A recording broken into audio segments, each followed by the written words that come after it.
शिक्षित नहीं रहेगा तो सब बेच डालेंगे।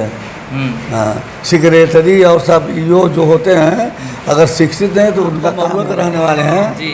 मैं आपसे गुजारिश करूँगा कि 1 साल के अंदर आ जाइएगा तो आप ये समझेंगे कि मैं कुर्सी जाफरपुर में हूँ। कहाँ गए, मायावती जी की जब सरकार थी तो 4 घंटा बिजली मिलती थी पूरे जनपद में, और यहाँ हम स्पेशल आर्डर कराकर 14 घंटा बिजली दिलवाते थे।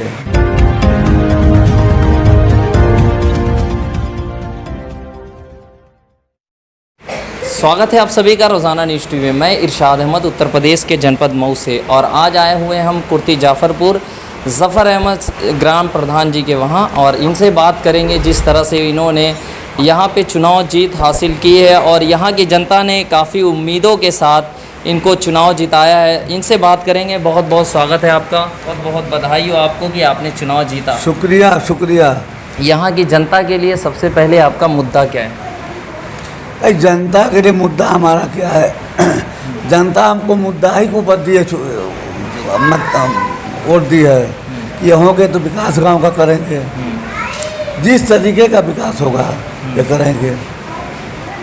देखा जाए कि आपने 15 साल यहाँ पे, इससे पहले भी आपने राज किया है एक तरह से कह लिया जाए, तो कितने मतलब लोग सेटिस्फाई थे आपसे, और क्या क्या बड़े काम किया आपने उस 15 सालों में?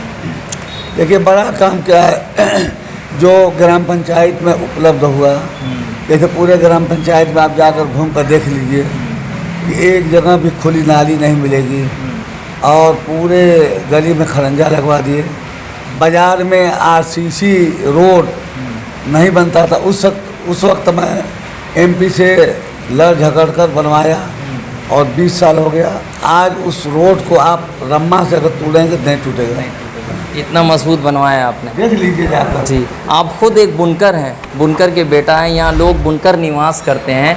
बुनकरों की क्या क्या समस्याएं हैं, उनके लिए आपने क्या कुछ किया? बुनकर की समस्या बिजली की है जी, और इसके लिए लखनऊ तक हम गए।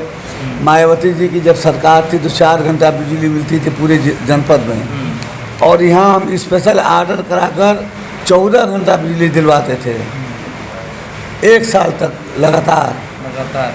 अभी क्या स्थिति है, बिजली की क्या स्थिति? ठीक है, 18 घंटा मिल रही है। भाजपा की सरकार में बढ़िया बिजली मिल रही है? नहीं, सबकी सरकार में मिल रही थी, मायावती जी की छोड़कर। अच्छा, उनको छोड़ कर नहीं, भाजपा में भी अच्छी बिजली मिल रही है। जिस तरह से देखा जाए यहाँ बुनकर निवास करते हैं और काफ़ी उम्मीद लगाए हुए हैं, रास्ते भी काफ़ी ख़राब हैं, जिस तरह से काफ़ी दिनों से जर्जर हुआ है मेन रोड जो पूरा घाट का है, उस पे क्या कहेंगे? कब तक क्या उसका समाधान हो जाएगा आपको लगता है? आप तो महुआ के रहने वाले हैं जी।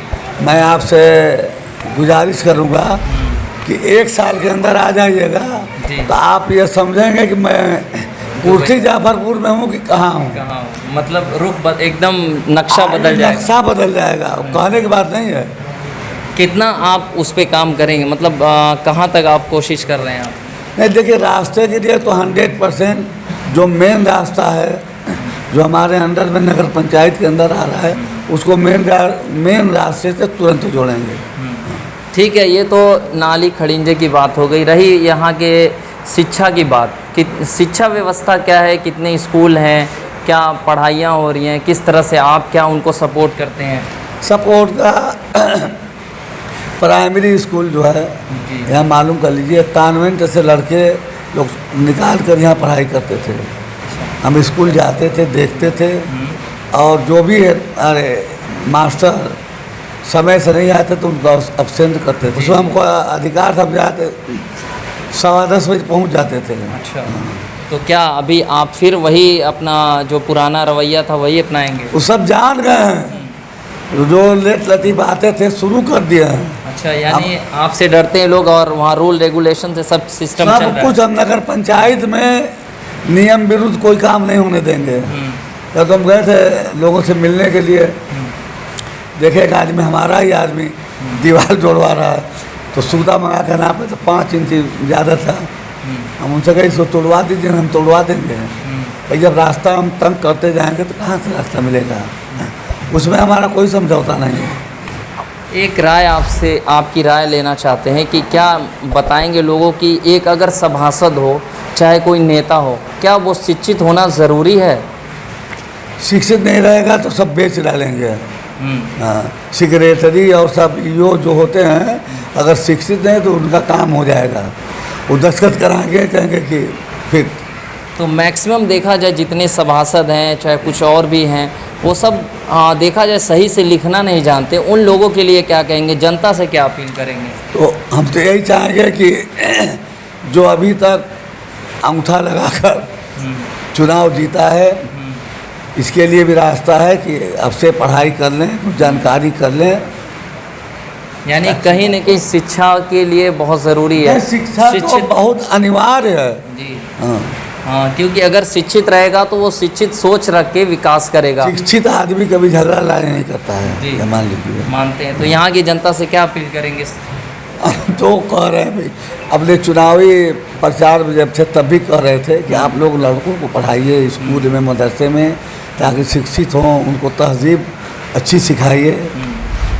तो हम लोगों से कह रहे हैं। आप अपने चुनाव में कितना खर्च किए होंगे? कुछ नहीं, कहाँ खर्च किए हैं, कुछ नहीं खर्च। अरे हमारा बैलेट पेपर तक लोग कोई 5,000 कोई 2,000 छपवा कर लिया कर बांट रहा है, पोस्टर कोई लगवा दिया है। मतलब लोगों ने आपसे इतने लगाव और मोहब्बत थी कि लोगों ने खुद आपके ऊपर खर्च किया, ना कि आपने किया? नहीं, वो जानते हैं कि ये जीत जाएंगे तो हम लोगों को बड़ा आराम हो जाएगा। चाहे बिजली विभाग वाला, चाहे कुछ कोई हो, तो ये तुरंत अगर हमारे कोई समस्या हो तुरंत वो आएंगे।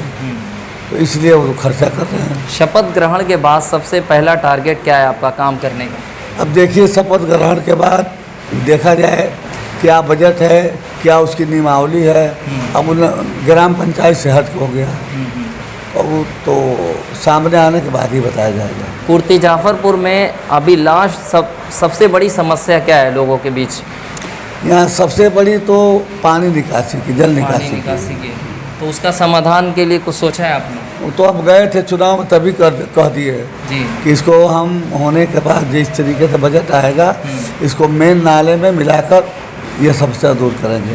आपने जी आपने कहा 1 साल बाद आप आइएगा यहाँ, मतलब पूरा नक्शा बदल देंगे। मतलब एक कहने का मतलब आपकी विकास तेज़ी से करेंगे। उम्मीद करते हैं अगर आपका काम लेट होता है या फिर कुछ बजट पास नहीं होता है तो फिर जनता तो आपके ऊपर चढ़ेगी। आपने वादे तो किए हैं ना काम? भाई उसके लिए अगर बजट नहीं है, रुकावट कोई है, तो उसको देखा जाएगा। यहाँ से लखनऊ तक दौड़ कर नगर विकास मंत्री से मिलकर या और जैसे भी होगा उसको यहाँ किया जाएगा, यहाँ अधिक से अधिक बजट लाया जाएगा। चलिए, बहुत बहुत शुक्रिया आपका। तो जैसा कि आपने सुना कि ज़फ़र अहमद साहब ग्राम प्रधान कुर्ती जाफरपुर से, तो इन्होंने लोगों को आश्वासन दिया है कि जिस तरह से आप लोगों ने हमें भरोसा दिलाकर जीत हासिल कराई है, वैसे ही हम आप सभी को भरोसा दिलाते हैं कि आगे ऐसे ही इस गांव का विकास करेंगे और यहाँ की जनता का हमेशा भरोसा बरकरार रखें। मैं इरशाद अहमद, उत्तर प्रदेश के जनपद मऊ से।